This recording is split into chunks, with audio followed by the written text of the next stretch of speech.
crying started before the man even reached his seat, sharp and desperate, cutting through the low murmur of the business-class cabin like a blade.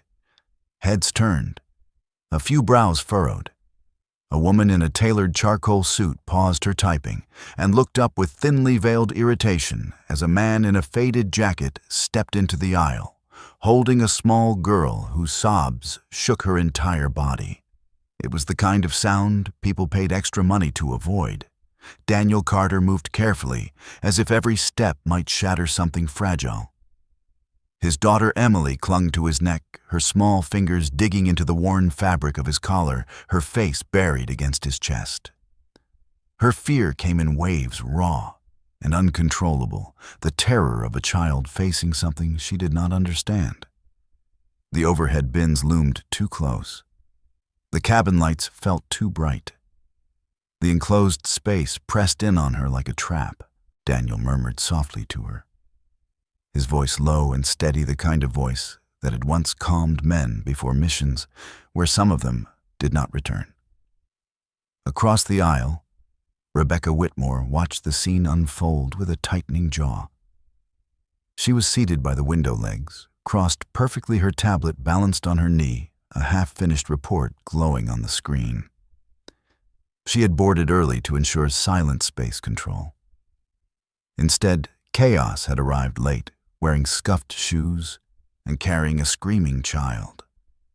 She exhaled sharply, not bothering to hide her annoyance, as she glanced at the empty champagne flute on her tray, and then back at the man struggling down the aisle. Daniel found their seats and lowered himself slowly, adjusting Emily onto his lap, angling her body away from curious eyes. He felt them anyway. The stares, the judgments, the unspoken question that hovered in the air like a bad smell. How did someone like him end up here? He kept his gaze down, focused entirely on his daughter, rubbing small circles into her back, whispering reassurances meant only for her. He did not look at the woman across the aisle, but he felt her attention like heat. Rebecca leaned toward the aisle and spoke just loudly enough to be heard. It was not a shout. It did not need to be. Her voice carried the crisp authority of someone accustomed to rooms falling silent when she spoke. She remarked that business class was becoming less exclusive these days, that standards seemed to be slipping. A few passengers shifted uncomfortably. No one responded. The words landed anyway, heavy and deliberate. Daniel stiffened just for a moment. His hands paused, then resumed their gentle motion. He did not turn around. He did not rise to the bait. His priority was the small, shaking body in his arms, the child whose breathing hitched with every sob. Emily's fear had a history. Planes reminded her of hospitals, of bright lights, and closed doors of the last trip she had taken with her mother. Daniel swallowed the memory before it could surface fully. This was not the time to fall apart. The plane door closed with a dull thud, sealing them inside. The sound sent a fresh surge of panic through Emily, her cries rising higher, more frantic. A flight attendant approached with a sympathetic smile, offering juice crackers, anything that might help. Daniel accepted with a nod of thanks, his gratitude genuine quiet. He tried distraction, pulling a small stuffed rabbit from his bag, its fur worn thin from years of love. Emily grabbed it instinctively, her sobs faltering for half a heartbeat before surging again. Rebecca closed her eyes briefly, then opened them, irritation sharpening into something colder. She had grown up telling herself that weakness was a luxury, that discomfort was a problem to be solved or eliminated. She had clawed her way out of a childhood defined by noise and instability. Had promised herself she would never be trapped by someone else's mess again. Now here she was, trapped at 30,000 feet, with it screaming in her ear. She raised her hand to summon the attendant, her expression already set. Daniel felt the weight of the moment, even without hearing the words. He had lived enough years being overlooked, underestimated, dismissed. He knew the look Rebecca wore. Because he had seen it in boardrooms, he no longer entered in offices where his resume stopped being read halfway down the page. He adjusted Emily again, pressing his cheek briefly to her hair, breathing her in, grounding himself in the simple truth that mattered. He was her father.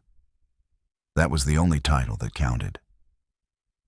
As the engines began to hum louder, a deep vibration running through the cabin floor, Emily's grip tightened painfully.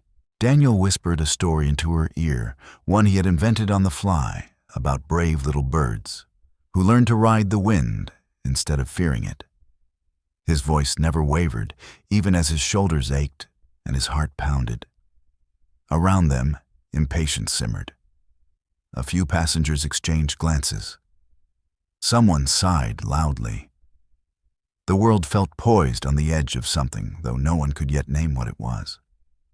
Rebecca glanced once more at the man, and the child, her annoyance tinged now with a flicker of something else she did not recognize or welcome. She turned back to her screen, fingers poised to type, determined to reclaim control of her environment. She had meetings waiting at the other end of this flight, decisions worth millions of dollars a company that depended on her clarity.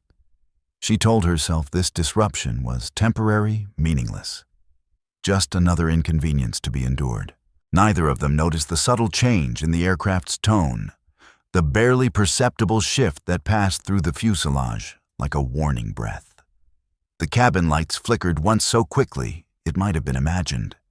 Somewhere beyond the cockpit door, instruments began to disagree with each other. Inside the cabin, a single father held his daughter, and a powerful woman fought irritation, both unaware that within minutes, every assumption they carried about each other and about themselves would be violently stripped away. Daniel Carter had learned long ago how to make himself small. Not physically, though the years had kept his body lean and capable, but socially. He knew when to lower his eyes, when to soften his voice, when to let assumptions pass without challenge. It was a skill acquired not from weakness, but from survival.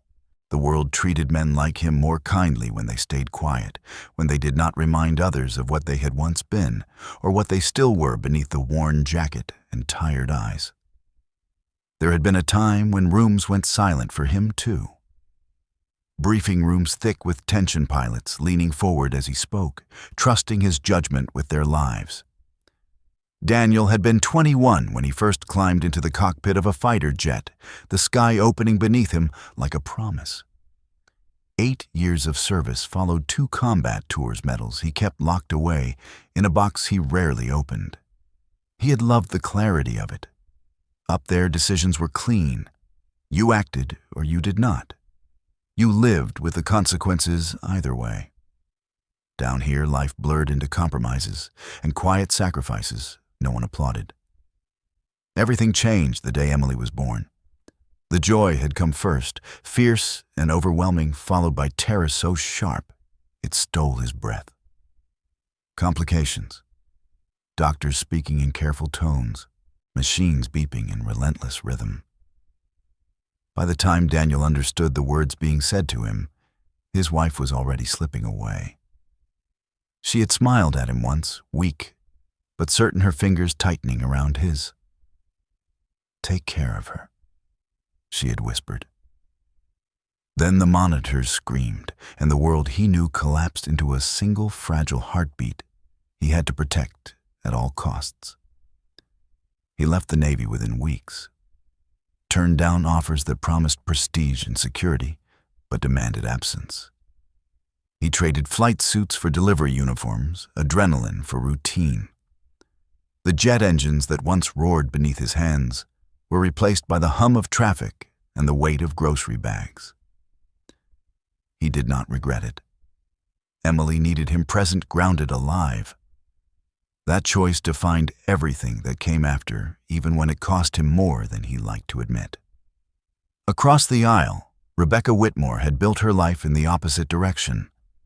She believed in expansion, in acceleration, in never standing still long enough for fear to catch her. Her childhood memories were not of comfort, but of hunger of lights going out, because bills went unpaid, of learning early that hope did not feed you. She left home at 18 with a scholarship and a single suitcase, promising herself she would never be powerless again. Every success since had been armor, each achievement another layer between her and the girl she used to be. At 41, Rebecca ran one of the most influential aerospace technology firms on the West Coast. She had negotiated contracts that reshaped entire markets, faced down boardrooms full of men who underestimated her and lived to regret it. Her days were measured in meetings, projections, decisive moments where hesitation meant loss.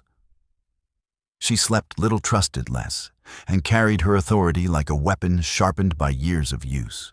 In her world, chaos was the enemy emotion, a liability to be managed or eliminated. The presence of a crying child in her carefully curated space felt like an intrusion into everything she had fought to control. She did not know Daniel's story, did not see the quiet endurance behind his posture. She saw only disruption, only a reminder of a past she had outrun. It irritated her more than she cared to analyze. She told herself it was the noise, the lost focus, the wasted minutes. She did not examine the deeper discomfort rising beneath her composure. As the plane taxied toward the runway, Daniel felt Emily's breathing hitch again. He leaned closer, murmuring reassurances meant as much for himself as for her. He spoke of clouds like castles of flying, as something gentle, something safe. He had once trusted the sky with his life. Now he asked his daughter to do the same, even as he felt the familiar ache of guilt twist in his chest. He had promised her safety. He could not promise the absence of fear. The engines roared louder, pressing them back into their seats. Emily whimpered, her small body trembling. Daniel held her tighter, anchoring her with his presence. He felt eyes on him again, sensed the collective impatience of strangers who wanted comfort without cost. He had learned not to resent them. People protected their own peace instinctively. It did not make them cruel. It made them human. Rebecca glanced up from her screen, despite herself, her gaze catching on the man's expression. There was something in it she did not expect. Not embarrassment, not anger. Focus, purpose. He looked like someone bracing against a storm, not flailing in it. The thought unsettled her. She dismissed it and returned to her work fingers, flying calculations, grounding her in familiar territory. The wheels left the ground, and the city dropped away beneath them. For a moment, everything seemed suspended between worlds. Daniel closed his eyes briefly, breathing through the vibration, steady and controlled. He had flown through worse than this, through fire and darkness, through skies that wanted to kill him. This was different. This time, he was not in control. This time, he was just a father, trusting others to bring them safely forward. Rebecca felt the subtle shift as well, the moment when gravity loosened its hold. She exhaled, unaware she had been holding her breath. She glanced toward the aisle again, catching sight of Daniel's hands, scarred and steady, resting protectively around his daughter. A strange, unwelcome thought crossed her mind. Strength did not always look the way she expected it to. She pushed the thought away, uncomfortable with its implications. Neither of them knew how fragile that assumption was about to become. Above them, systems monitored by redundant safeguards began to flicker. Alerts whispered before they screamed. In the cockpit, professionals trained for calm noticed discrepancies that did not belong. Inside the cabin, the hum of flight continued, ordinary and deceptive. Two lives moving in parallel, separated by a few feet and an entire philosophy, unaware that the sky itself was about to force a reckoning neither could avoid. The first real crack in the fragile calm came not from the cockpit, but from the cabin itself. Emily stirred in Daniel's arms as the aircraft leveled out confusion, replacing fear for a brief, dangerous moment. Her eyes fluttered open, unfocused, and she pulled back just enough to look around. The unfamiliar faces, the low roar of the engines, the sense of motion without movement overwhelmed her again. The cry that tore from her throat was louder than before, sharp with panic impossible to ignore. Daniel felt it ripple through the cabin. He adjusted her instinctively, murmuring her name, pressing his forehead to hers. He reached for the juice cup the attendant had left earlier, hoping the familiar sweetness might ground her. His movements were careful, controlled, the way they had been in hospital rooms and crowded waiting areas where he had learned that panic only fed panic. Emily's hands flailed, knocking the cup from his grasp. Liquid arced through the air in a slow, cruel curve before splashing across the aisle. It landed squarely on Rebecca Whitmore's shoes. For a heartbeat, time seemed to freeze. The deep red juice soaked instantly into the pale leather, blooming like a wound. Rebecca stared down at her feet, disbelief flashing across her face before hardening into fury. Those shoes had been flown in from Milan, custom-fitted, worn only twice. They were not just footwear. They were a statement, a reminder of how far she had climbed from the girl who once counted coins to buy groceries. She rose abruptly, the movement sharp enough to draw gasps from nearby passengers. Her composure snapped the polished executive mask, giving way to something raw and biting. She demanded to know if Daniel had any idea what those shoes cost, her voice slicing through the cabin. The words spilled out before she could stop them, fueled by humiliation and a sense of being disrespected in a space she believed she owned by right of success. Daniel was already apologizing, reaching for napkins, trying to clean the mess while keeping Emily from spiraling further. His voice was low, sincere, steady, even as his heart hammered in his chest. He apologized again and again, offering to pay, knowing, even as he said it, how hollow the promise sounded against something he could never truly afford. He did not look up. He did not argue.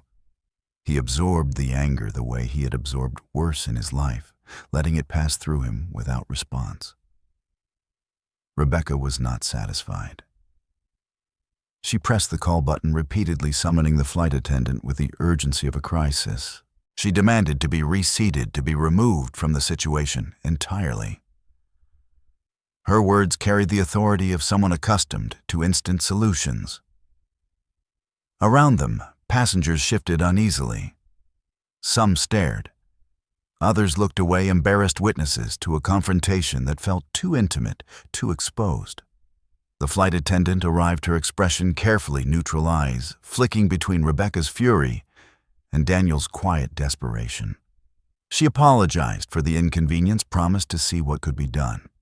Rebecca laughed short and humorless, remarking that she should not have to tolerate this kind of disruption in business class. She gestured toward Daniel and Emily, as if they were an unfortunate spill themselves, something to be wiped away. That was when Daniel finally looked up. His eyes met Rebecca's for the first time, and the effect was immediate, though neither of them fully understood why. There was no anger there, no challenge, just exhaustion and something deeper, a gravity forged by loss and responsibility. He spoke calmly, explaining that Emily had lost her mother, that flying triggered memories a child could not process. He did not ask for sympathy. He offered context, nothing more. For a moment, the cabin shifted. The words settled heavily among the passengers. A few faces softened. Someone across the aisle looked down, suddenly ashamed of their earlier impatience. An elderly woman murmured something under her breath about children and grief. The air changed thick with unspoken understanding. Rebecca felt it too and rejected it instantly. Compassion had never been a currency she trusted.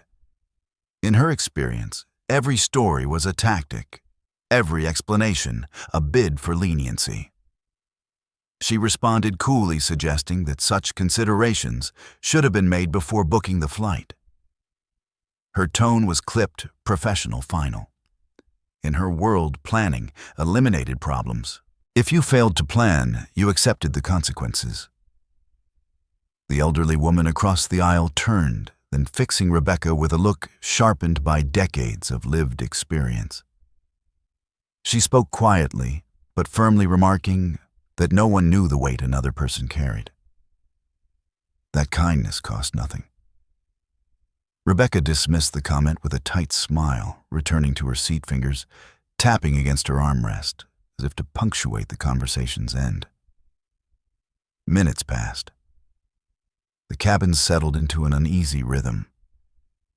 Emily's cries softened into hiccuping sobs, then quieted as exhaustion overtook her. Daniel did not move, afraid that even the smallest shift would wake her. His arms burned, his back ached. He welcomed the pain. It meant she was asleep, if only briefly. Rebecca stared straight ahead, jaw clenched, replaying the scene in her mind. She told herself she'd been right to stand her ground, that standards mattered, that order mattered, and yet the image of Daniel's eyes lingered, unsettling her in ways she could not articulate. She pushed the thought aside, focusing instead on the meeting awaiting her, the numbers that would restore her sense of control. Then the plane lurched. Not the gentle turbulence frequent flyers dismissed without thought, but a sudden violent drop that ripped gasps from throats and sent unsecured items flying. Overhead, bins rattled. A bag burst open, spilling contents into the aisle. A flight attendant cried out as she stumbled, slamming into a seat. The cabin lights flickered, then steadied, then flickered again. Rebecca was thrown back into her seat, her tablet skidding across the tray and crashing to the floor. Her breath left her in a sharp exhale, fear flashing through her eyes before she could suppress it. Around her, passengers screamed, hands clawing for armrests, seatbelts suddenly feeling insufficient against the chaos. Daniel reacted without thought. He curled his body around Emily, shielding her instinctively, one arm braced against the seat in front of him. His mind snapped into a familiar clarity, adrenaline sharpening his senses. He had felt this before, the wrongness of motion, the subtle cues that told him something was off. He listened not with his ears alone, but with the ingrained instincts of someone who had trusted machines with his life. The plane lurched again, banking hard to the left. The angle felt wrong. Alarms chimed faintly beneath the screams. Rebecca clutched her armrests, knuckles white, her earlier anger evaporating under the weight of raw fear. For the first time since boarding, she forgot about her shoes, her schedule, her carefully constructed world. All that existed was the sickening realization that control had slipped away entirely. Then the captain's voice came over the intercom, strained but measured, announcing technical difficulties and instructing passengers to remain seated. There was a pause afterward, a silence heavy enough to crush hope. When the voice returned, the tension in it was unmistakable, and the words that followed cut through the cabin like ice. They needed help. And in that moment, as panic surged and assumptions shattered, the balance between the man in the faded jacket and the woman in the tailored suit began to tilt, setting the stage for a revelation that would redefine power, worth, and survival for everyone on board. The captain's voice returned, stripped of all pretense, the calm professionalism cracked by an urgency that sent a chill through the cabin. He explained that the aircraft was experiencing severe control issues, that the co-pilot was incapacitated, that multiple systems were no longer responding as expected. Passengers were instructed to remain seated, to fasten their seatbelts, to stay calm. The words sounded practiced, but the pause between sentences betrayed the truth. This was not a drill. This was not routine. Then came the sentence no one expected to hear on a commercial flight. If there was anyone on board with military flight experience, especially fighter pilots, the crew needed assistance immediately. The cabin fell into a stunned silence. The cries stopped. The murmurs died. Even the engines seemed to fade into the background as the weight of the request settled over everyone. People looked at one another, eyes wide, searching for reassurance in strangers. This was not a call meant for passengers. This was a last resort. Rebecca Whitmore felt her stomach drop. Her fingers tightened around the armrests, the leather creaking under the pressure. She had built her life on contingency plans, on layers of redundancy meant to prevent exactly this kind of vulnerability. And yet here she was, powerless, strapped into a seat, hurtling through the sky, dependent on the hope that someone somewhere nearby could do what the trained professionals could not. The irony tasted bitter. Daniel Carter felt the words land differently. His body reacted before his mind caught up. A familiar tension coiled in his chest, not fear, but recognition. He knew that tone. He had heard it over crackling radios in hostile airspace in moments where hesitation meant death. His heart pounded, adrenaline surging through veins that remembered exactly what to do with it. He looked down at Emily, still curled against him, her small body trembling, as if sensing the danger she could not name. He kissed her forehead softly, the gesture deliberate grounding.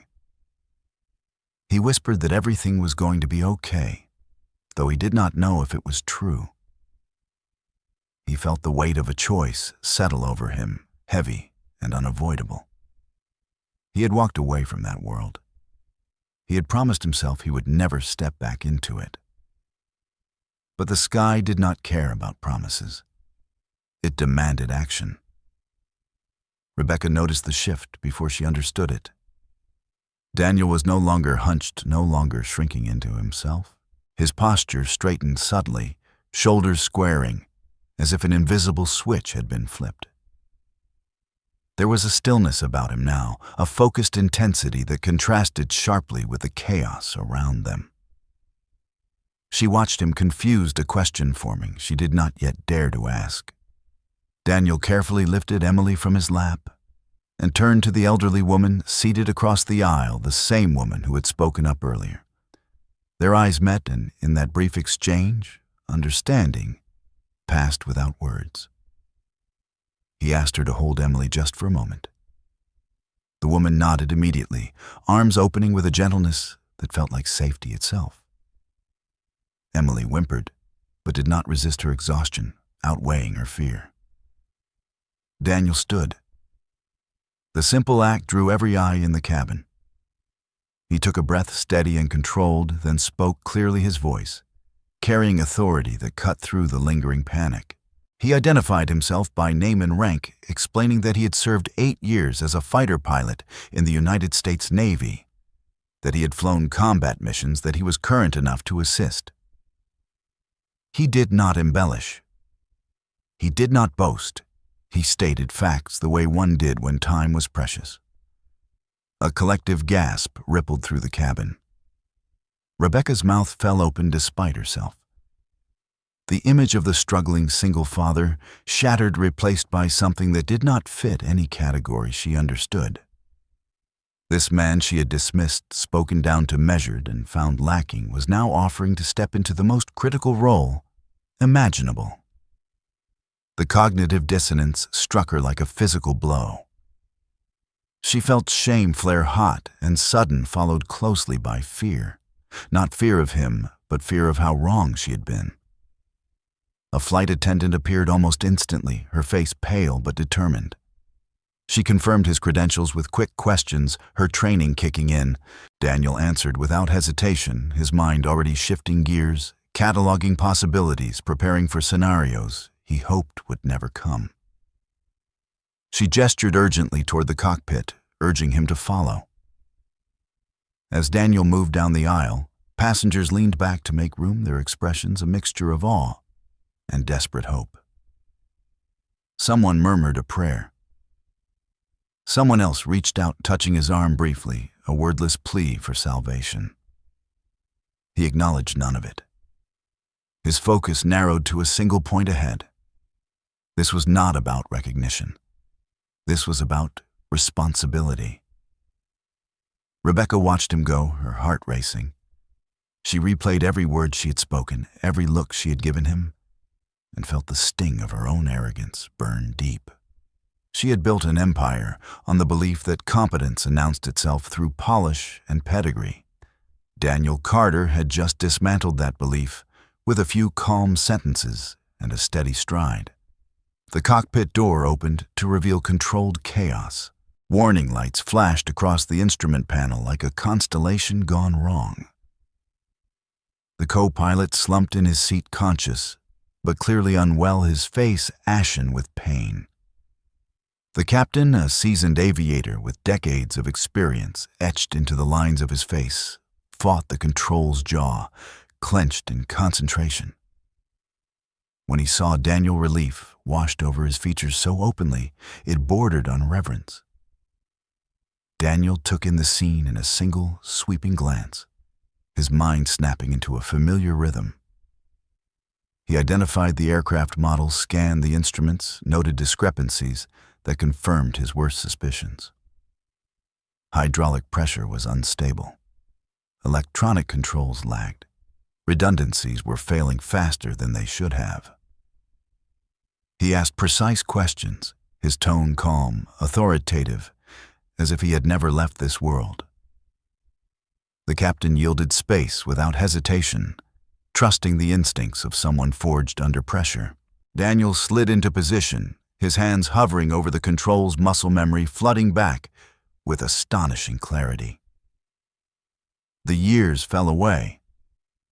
The cockpit felt like home, even as the stakes soared beyond anything he had faced before. He instructed the captain coordinated responses, stabilized their attitude just enough to buy precious time. Back in the cabin, Rebecca sat frozen, her eyes fixed on the closed cockpit door.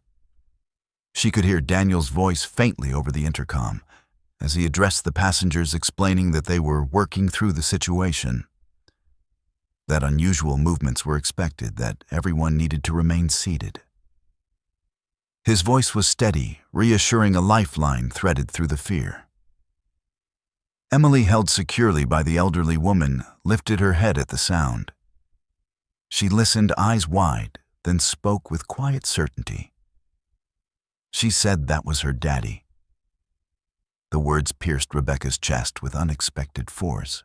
In that moment, the full weight of Daniel's dual role crashed over her. He was not just a pilot fighting gravity and failing systems. He was a father fighting to return to his child. The realization reframed everything she thought she understood about strength, about sacrifice, about what truly mattered. When the ground fell away, as the plane shuddered again and the cabin lights dimmed briefly, Rebecca clasped her hands together, no longer caring who saw the fear she could not hide. She understood now that power did not always wear a tailored suit or sit behind a polished desk. Sometimes it wore a faded jacket and carried a child. Sometimes it waited quietly until the moment the world needed it most.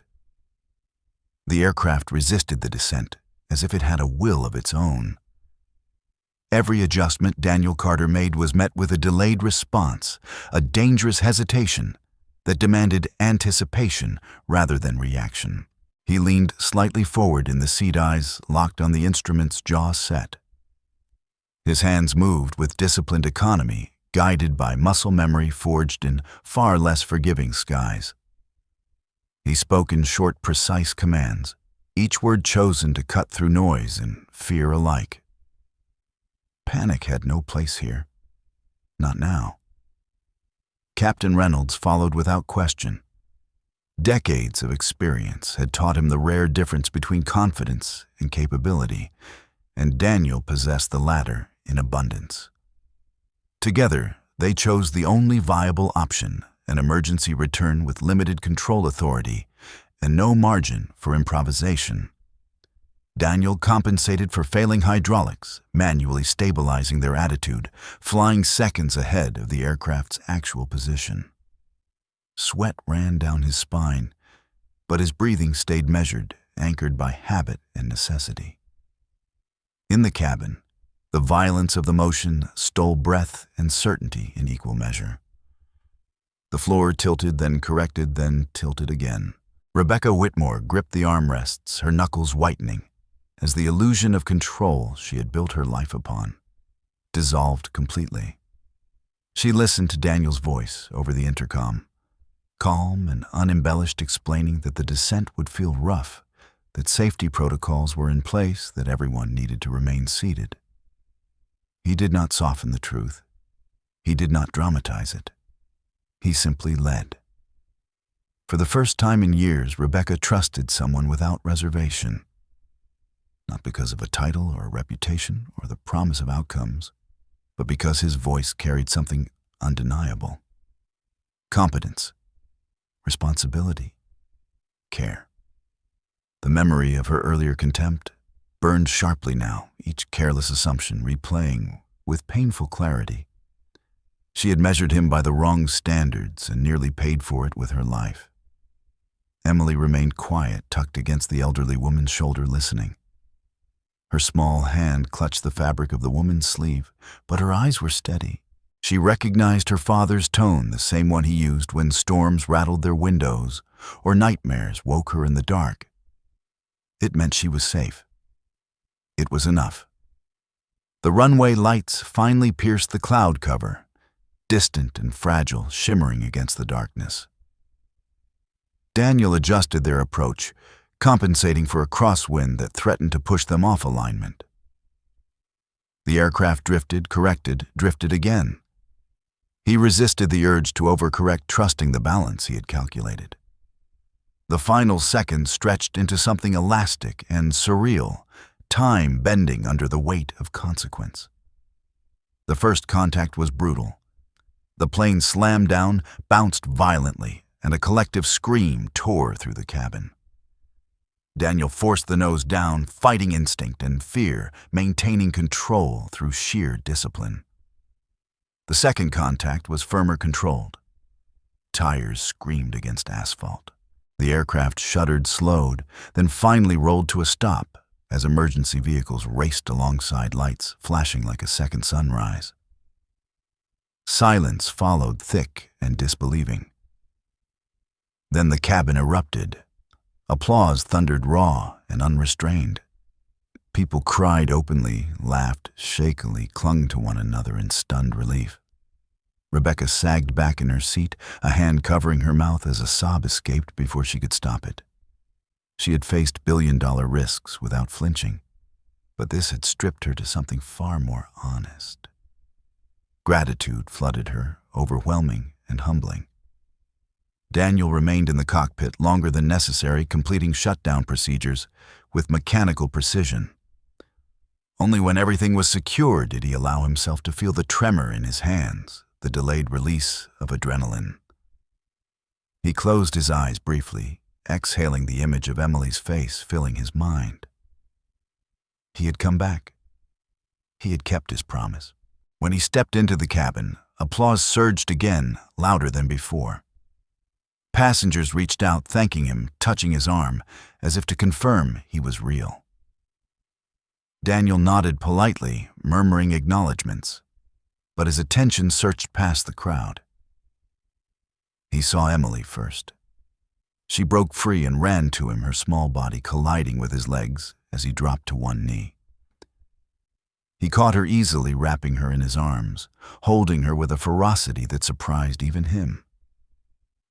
For a moment, the world narrowed to the steady beat of her heart against his chest. Rebecca stood as he passed, words crowding her throat. She saw exhaustion etched into his face, not triumph. When he offered quietly to pay for her damaged shoes, explaining that it might take time, the sincerity of it cracked something deep within her. She shook her head, unable to speak, watching him walk away with his daughter in his arms. The plane had landed, but the impact would last far longer. For Rebecca Whitmore, the sky had taken everything she thought she understood about strength and replaced it with something far more real. The cabin slowly emptied the adrenaline of survival, giving way to exhaustion and disbelief. Emergency personnel moved efficiently through the aisle, checking on passengers, guiding them toward the exits. Daniel Carter remained seated for a moment longer. Emily tucked securely against his chest, her arms wrapped around his neck as if the world might tilt again if she let go. He stroked her hair gently, murmuring reassurances meant as much for himself as for her. Only when she relaxed did he rise, stepping into the aisle with the quiet humility of a man who had done what needed to be done and nothing more. Rebecca Whitmore stood near her seat, long after others had passed, watching Daniel from a distance. The image of him in the cockpit replayed relentlessly in her mind, overlapping with the earlier memory of his bowed head and apologetic tone. The contrast unsettled her. She prided herself on reading people, on identifying value quickly and decisively. Yet she had failed spectacularly when it mattered most. The realization gnawed at her, stripping away the armor she wore so effortlessly in boardrooms and negotiations. As Daniel walked past, carrying Emily toward the exit, Rebecca finally found her voice. It came out softer than she intended, barely above a whisper. She thanked him. The words felt inadequate the moment they left her mouth. Daniel paused, meeting her eyes briefly. There was no resentment there, no triumph. Just a tired kindness that felt far more disarming than anger would have been. He nodded once, acknowledging her gratitude, then continued on without lingering. That more than anything stayed with her. In the days that followed, the story of the flight spread quickly. News outlets requested interviews. Social media buzzed with speculation and praise. Daniel declined them all. He returned to his routines, to preschool drop-offs and grocery runs, to a life defined by quiet consistency. He wanted no spotlight, no accolades. Survival had not been a performance. It had been an obligation. Rebecca, however, could not move on so easily. The flight haunted her thoughts, resurfacing in unexpected moments. During meetings, she found herself distracted, her mind replaying Daniel's calm authority and the ease with which he had stepped into responsibility. She began questioning decisions she had once considered sound assumptions she had never challenged. The world felt subtly altered, as if a fault line had shifted beneath her certainty. One evening, unable to shake the weight of it, she instructed her assistant to find Daniel Carter. Not for publicity, not for damage control. She told herself she needed closure, though she suspected it was something deeper. It did not take long. His digital footprint was minimal, almost intentionally so. A sparse social media profile surfaced, filled not with achievements or accolades, but photographs of a little girl at playground's finger paint smeared across her face, joy unfiltered and uncurated. Rebecca studied the images longer than she intended. There was no branding, no narrative crafted for approval. Just moments, ordinary and precious. The man she had dismissed lived a life she had never learned to value, one built not on expansion, but on presence. The realization pressed uncomfortably against her chest. She sent a message, carefully revising it twice before pressing send. She apologized without justification, without excuses. She thanked him again properly this time. She asked if they could meet, not as a CEO or savior, but as two people who had shared something extraordinary. When the reply came hours later, it was polite and distant. He told her it was unnecessary. Everyone was safe. That was enough. Rebecca surprised herself by persisting. not with pressure, but with honesty. She admitted she needed to understand how she had been so wrong, how she had built a life around success and still missed what mattered when it stood right in front of her. Days passed before Daniel responded again. This time he agreed to a brief meeting, neutral and public. Coffee? Nothing more. They met at a small cafe far from Rebecca's usual orbit, a place with mismatched chairs and the smell of roasted beans clinging to the air. Daniel arrived with Emily explaining calmly that childcare on short notice was complicated. Rebecca nodded, unbothered. She ordered Emily hot chocolate and watched as the child's guarded curiosity softened into comfort. Something in Rebecca's chest loosened. She apologized again, this time, face to face. She did not rush it. She named her behavior for what it had been: cruel, arrogant, blind. Daniel listened without interruption, his expression thoughtful but reserved. When she finished, he shrugged gently, telling her people had bad days. That fear made everyone less kind. He did not absolve her, but he did not condemn her either. The balance struck her deeply. As they talked, Rebecca learned pieces of Daniel's life. The choices he had made, the things he had given up without bitterness. Daniel learned about Rebecca's past, the hunger and instability that had shaped her relentless drive. The conversation was tentative at first, then steadier, grounded in mutual curiosity rather than judgment. When they parted, there was no promise, no grand resolution.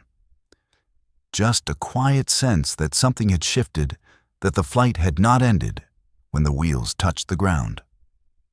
For Rebecca, Part 6 was not about redemption yet. It was about reckoning. The slow, uncomfortable process of realizing that true strength had walked past her in a faded jacket carrying a child, and she had almost missed it forever. The shift in their lives did not arrive with drama or declarations. It came quietly, almost invisibly, through small adjustments that accumulated meaning over time. After the coffee meeting, Rebecca Whitmore returned to her office, feeling unsettled in a way success had never made her feel. Numbers blurred on her screens. Strategy meetings felt hollow. She kept thinking about Daniel Carter walking into that cafe with his daughter, unguarded, unapologetic, carrying responsibility without wearing it like a badge. 2 weeks later, Rebecca did something she had never done before. She pulled an old resume from the company archives.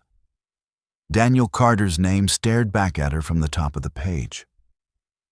She remembered rejecting it instantly months earlier, dismissing his recent work history as irrelevant.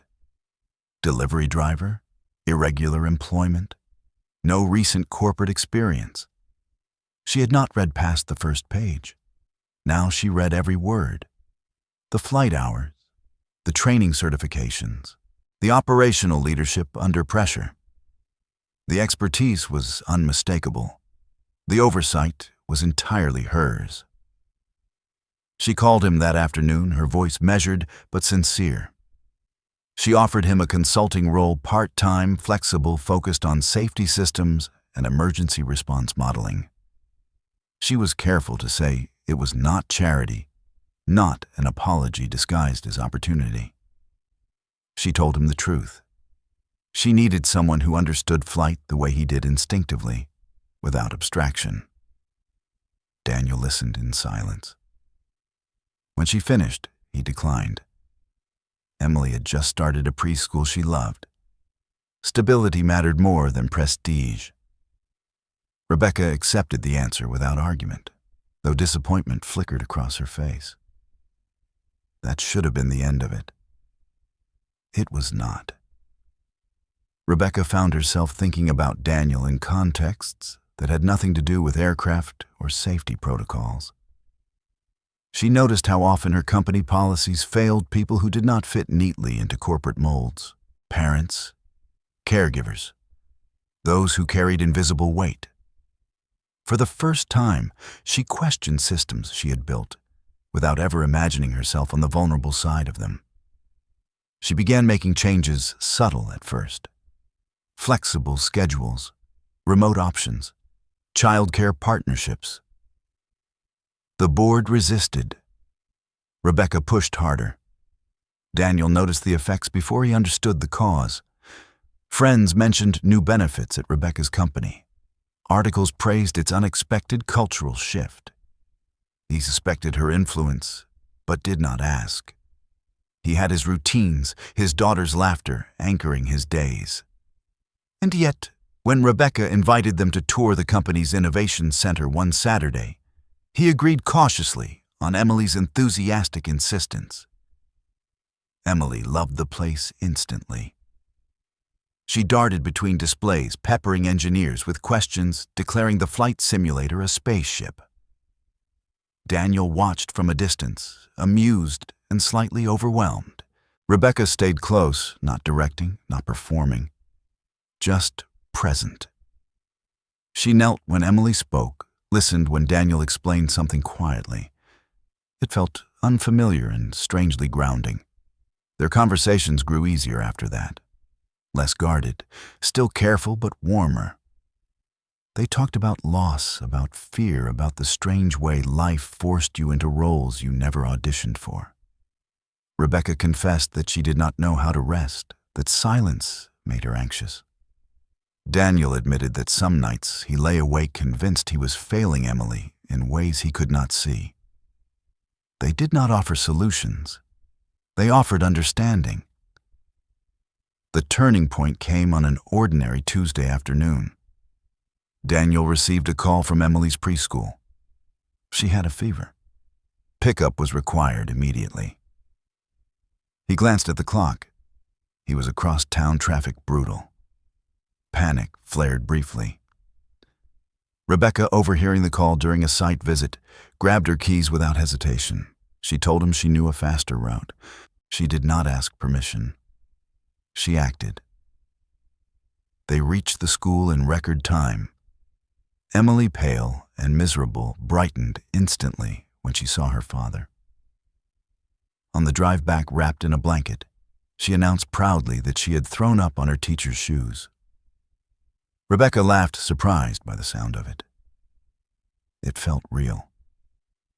Later, sitting in Daniel's modest apartment while he coaxed medicine into Emily with infinite patience, Rebecca felt something settle inside her. Peace, unfamiliar, but welcome. From that day on, the lines between their worlds softened. Rebecca showed up more often, sometimes with takeout, sometimes with nothing but time. Emily began to expect her presence, asking if Rebecca would read the bedtime story or push the swing at the park. Daniel watched it happen with cautious gratitude, protective but open. He had learned that loss made you careful with hope. When Rebecca finally voiced what had been growing between them, it was not framed as certainty. It was fear. She admitted she did not know how to be what they needed, that she had never practiced loving without conditions. Daniel listened, then told her that showing up and trying counted for more than perfection ever could. They agreed to move slowly. Emily would always come first. Rebecca accepted the terms without hesitation. Part 7 was not about romance in the traditional sense. It was about rebuilding trust in small, deliberate steps. About a woman learning that strength could be shared without diminishing her. About a man discovering that letting someone stand beside him did not mean surrendering control. And about a child who, without realizing it, had become the quiet center of a life that was beginning at last to feel whole. 5 years later, Rebecca Whitmore stood at the head of a glass-walled conference room, overlooking the city she had once sworn would never see her vulnerable. The boardroom was filled with familiar faces, seasoned executives, investors, analysts, all waiting for her final remarks. The company valuation had just crossed $10 billion, a milestone that would once have defined her entire sense of worth. Applause followed the announcement, polite and expected, but Rebecca felt strangely detached from it, as if the numbers belonged to a different version of herself. She thanked the board, acknowledged the team spoke briefly about growth and responsibility. Then she surprised them by shifting the focus. She talked about the metrics that did not appear on balance sheets, about the parental leave policies that had quietly reshaped retention, about the on-site childcare center that had become a model across the industry, about the safety protocols that had prevented 3 potential disasters before they ever made headlines. She spoke of a scholarship fund for single parents pursuing aviation careers, named after a woman most of the room had never met. Emily Morgan. Her voice did not waver, but her chest tightened with meaning. When the meeting ended, Rebecca did not linger for congratulations. She gathered her tablet and walked toward the elevator, her heels clicking softly against the floor.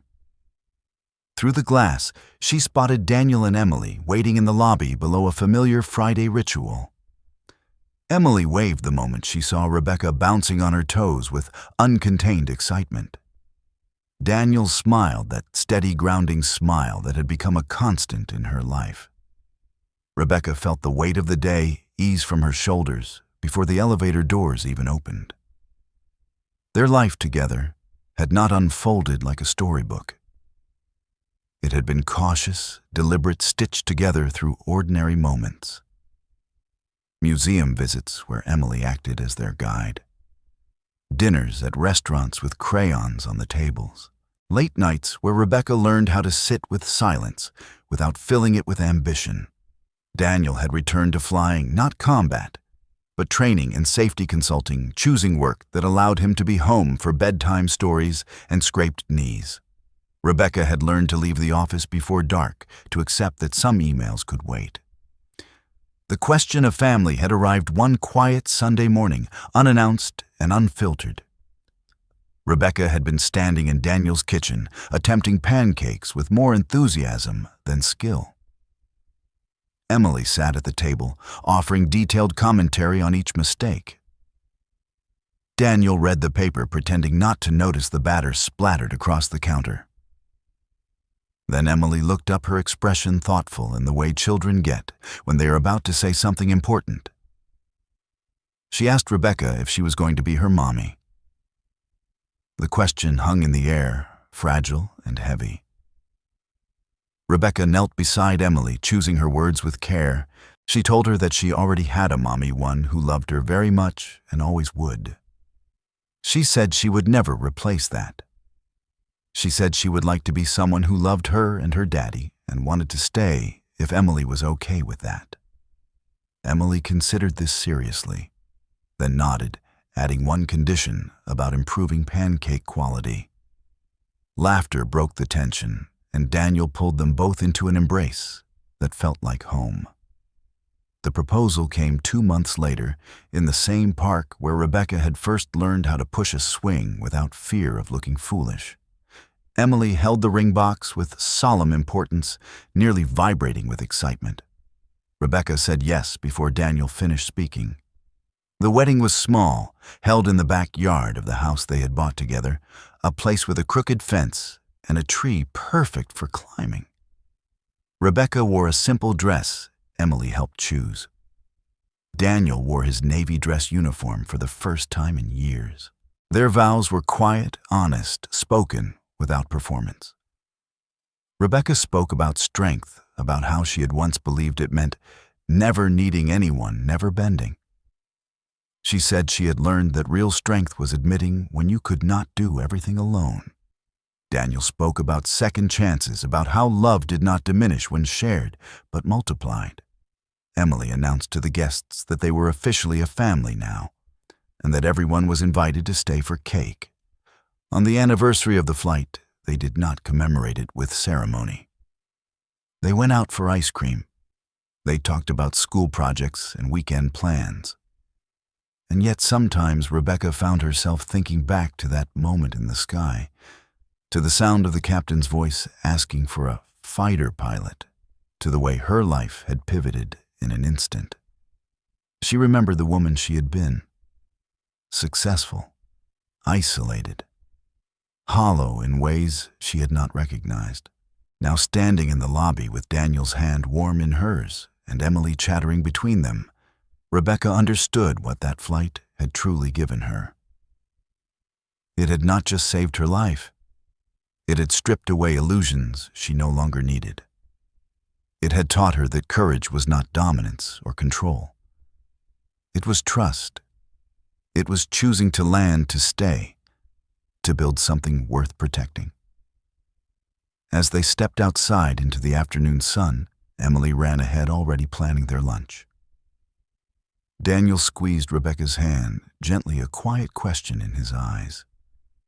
She smiled, answering without words. 5 years ago, she had boarded a plane believing she had already arrived at the life she wanted. She had been wrong.